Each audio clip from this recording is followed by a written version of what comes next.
उत्तराखंड में जहां कई किसान सहकारी समितियां घाटे के कारण बंद होने की कगार पर हैं, वहीं जसपुर की बहुउद्देशीय फीकापार किसान सेवा सहकारी समिति ने मिसाल पेश की है।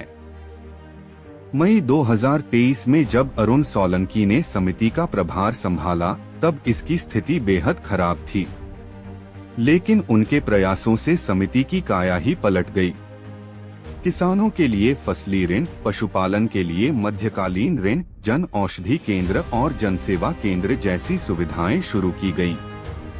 इन कदमों से न सिर्फ समिति की आय में वृद्धि हुई, बल्कि भवन का कायाकल्प भी हुआ।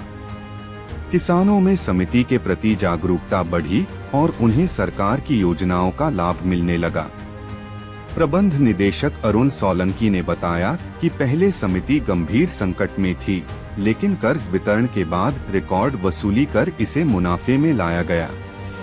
अब समिति जसपुर अफजलगढ़ मार्ग पर स्मार्ट पॉइंट के पास एक इलेक्ट्रॉनिक शोरूम खोलने जा रही है। इस शोरूम में टाटा करोमा, कूपरटन और IFB जैसी कंपनियों के प्रोडक्ट्स बाजार से कम और किफायती दाम पर उपलब्ध होंगे। यह जसपुर की जनता के लिए एक बड़ा तोहफा होगा। जसपुर फीकापार समिति का कारोबार जो था, कारोबार की में व्यवसाय में लगातार घट रहा था कारोबार। धीरे धीरे हमने सबसे पहले तो अपने ऋण व्यवसाय जो हमारा मुख्य कार्य है, उसको हमने ऋण वितरण और ऋण वसूली पे हमने पहले काम किया, और उसमें हम ऋण वसूली में अब की बार जो हमारी 30 जून की वसूली हुई है वो इतिहास में सबसे अधिक हुई है।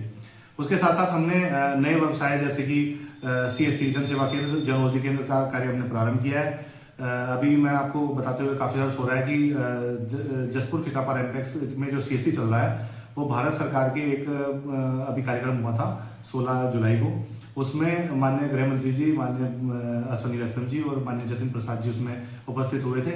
उनके द्वारा शीर्ष पूरे भारत की शीर्ष समितियों में जसपुर फीकापार समिति चयनित हुई, और उसी के अनुसार हम अब जल्दी ही इलेक्ट्रॉनिक्स एक शोरूम समिति का प्रारंभ करने जा रहे हैं, जो कि हमारे CSC की तरफ से होगा, जिसमें भारत के बहुत बड़े बड़े ब्रांड IFB, टाटा क्रोमा जैसे क्रम्पटन जैसे प्रोडक्ट्स उसमें होंगे, जो कि उपभोक्ताओं को समिति क्षेत्र और सभी उपभोक्ताओं को बाजारी मूल्य से बहुत कम दामों में मिलेंगे।